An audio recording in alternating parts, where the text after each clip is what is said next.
KP Video News. KP Video News, y'all. That's right, it's KP's Video News. And I'm going to come up with you, and I'm coming to you with a story that I was really kind of concerned about. And it's about the young lady that filmed the George Floyd video. And I know she was kind of like coming out with a conversation last week. And for me, I could tell that this young lady was suffering mentally, some mental issues pertaining to the, everything that she had saw. You got to think, man, this is like a teenage kid that literally saw a person get murdered right in front of her face. And so, teenage girl. And so, I thought about it, I said, well, hey, they have some grown people, grown men that have been in wars, that have seen people die, that are still having problems and PTSD and all the rest of that. And for this young girl, man, it is just like really sent up a real red flag there to me last week when I was just thinking about her and what she's experienced and what she's probably has to experience, because she's the number one witness. She's the number one witness in this case, in the George Floyd case. She was right there. So I hate the fact that she's gonna have to relive this whole thing all over again. She's gonna have to relive this whole thing all over again in court. And one thing that I'm really concerned about is the fact that she's out there and she lives with her parents. I don't know how, about their financial situation. However, I'm going to just go out on the limb and say they're probably may not be wealthy. So therefore, this young girl, her life is in jeopardy every day, because you still got a bunch of crooked cops out there in Minnesota that would try to do whatever they could to intimidate her, scare her, or maybe even try to kill her before she gets a chance to testify against these other 4 cops.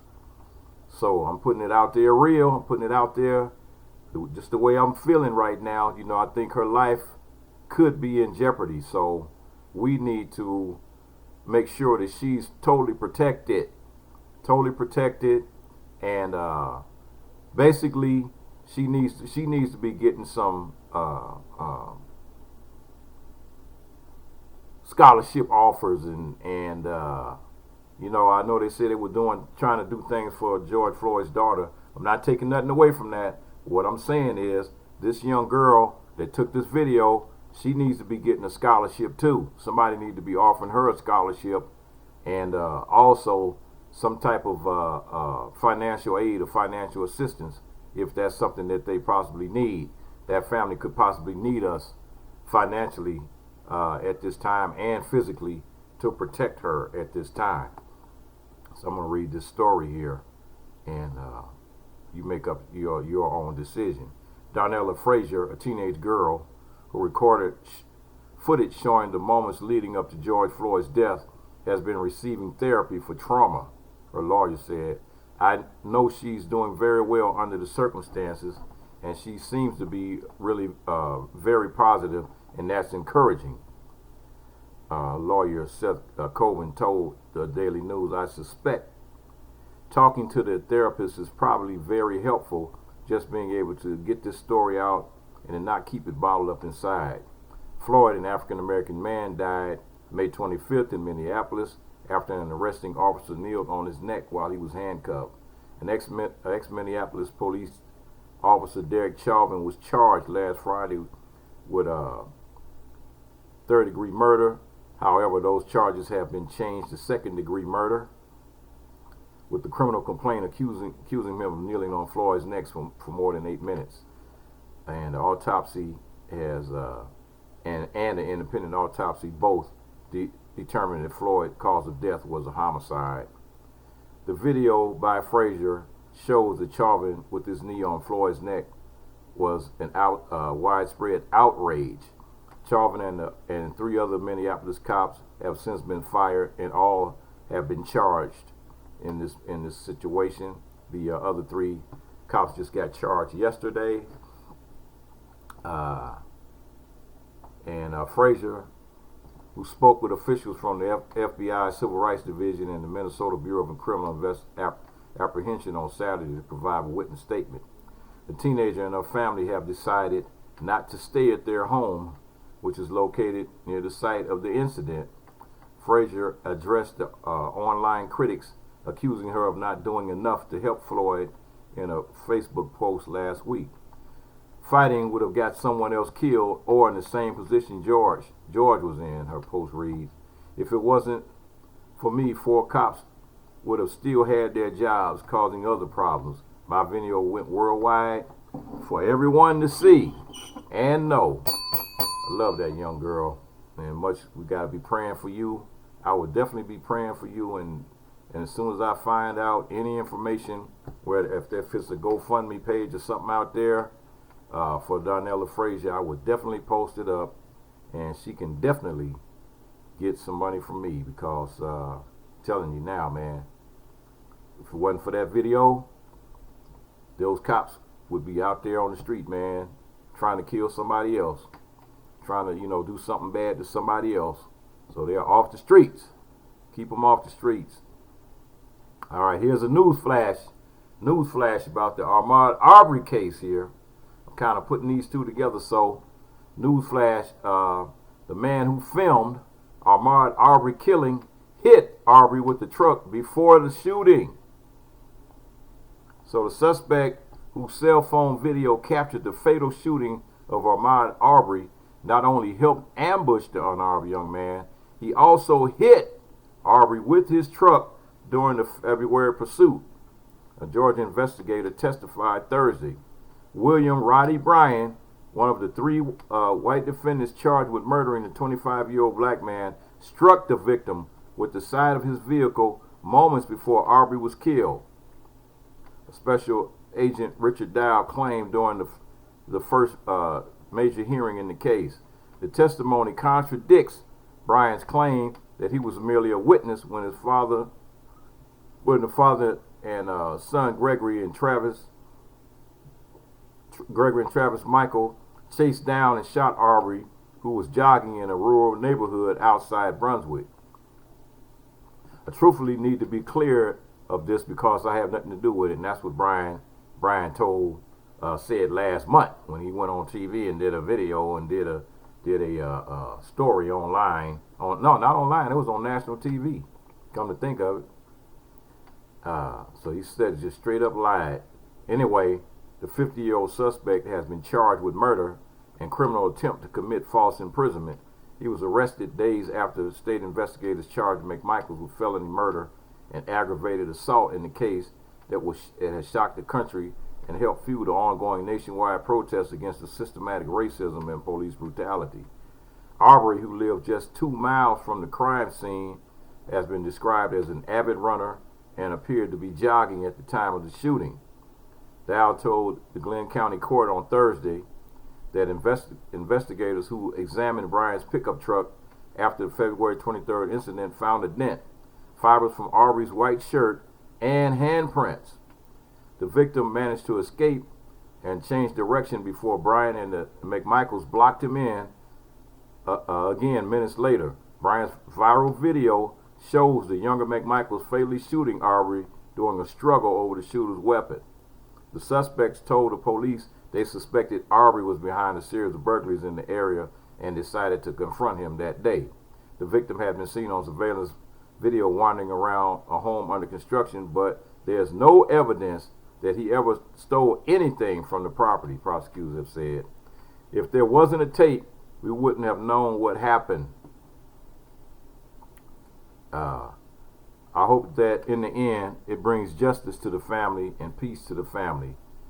In a jailhouse call last month, Gregory McMichael described Bryan as an ally, according to the attorney's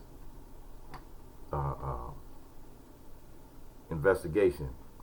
Now, I watched another video of a group. There's a group of black men that went down there in that area And I will say they were armed. They were all heavily armed with AR-15s. And there was a group of young black men, and all of them ex-military, and they went through that neighborhood. And while they were going through that neighborhood, which is a big, huge cul-de-sac, one way in and one way out,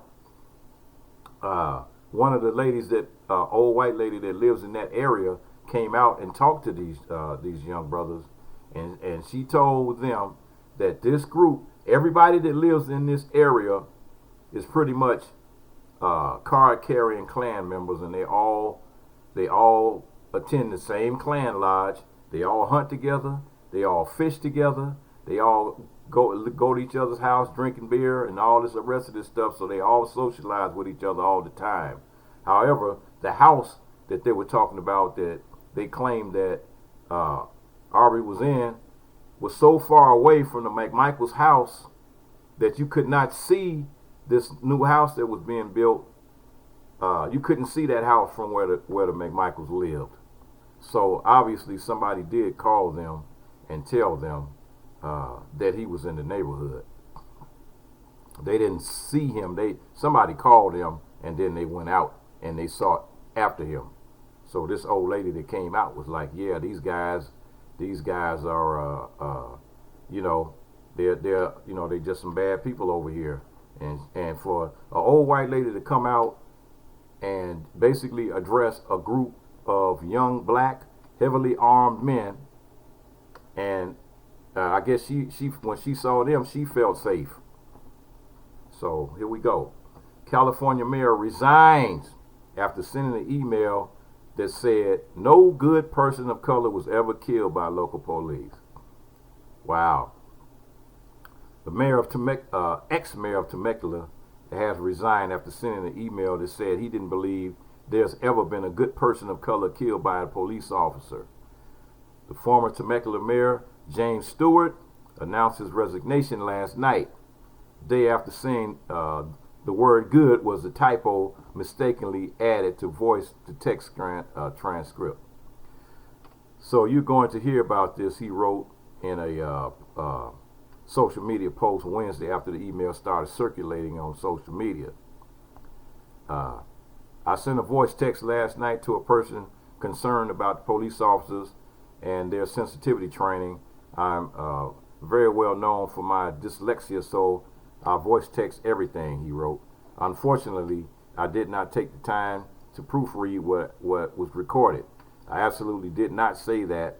What I said is, and I don't believe there has ever been a person of color murdered by police on context to Temecula or Riverside County. I absolutely did not say good or have no idea how that popped up. Well, boy, he sounded like a Trump liar over there. But his explanation was problematic to many, with some commenting that as recently as 2016, an 18-year-old black resident of Temecula named Matthew Tucker was shot to death by Riverside County Sheriff's deputies. The deputies were responding to a 911 call saying the teen was depressed and suicidal. The fatal shot was to Tucker's back as he brandished a knife. A jury ultimately found the officer's conduct objectively reasonable. The officers utterly and completely failed to talk to each other, call for backup, call for a crisis intervention team, clear the scene, or develop a tactical plan. They failed at every turn, Tucker's parents said in the legal filing after the verdict. I feel as though it is your duty as the mayor of Temecula to be informed about instances where this happened. And please listen to your constituents' concerns and own up to your mistakes.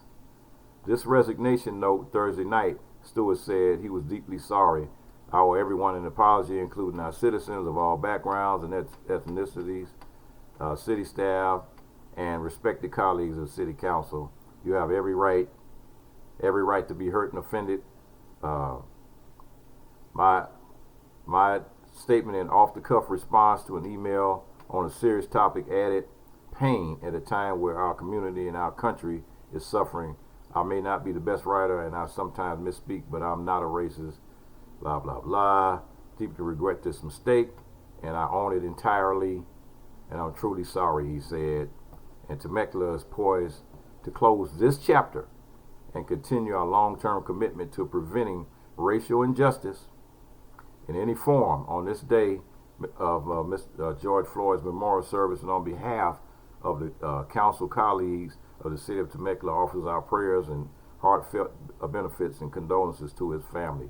And that was from the Mayor Pro Tem Marion Edwards, and she accepted the resignation, and she is now the new mayor of Temecula. So good riddance. It's like, I don't understand it. You know, Drew Brees did the same thing. People, like, they do stuff, they say stuff, and then all of a sudden they think these little thinly veiled, these little thin, flimsy apologies are going to just make everything just magically disappear. And I'm here to say right now that if you said it, you meant it. You said it, you meant it. So don't even come at me with that bullshit about, oh, I'm sorry. No, you're not. You wasn't sorry when you said it.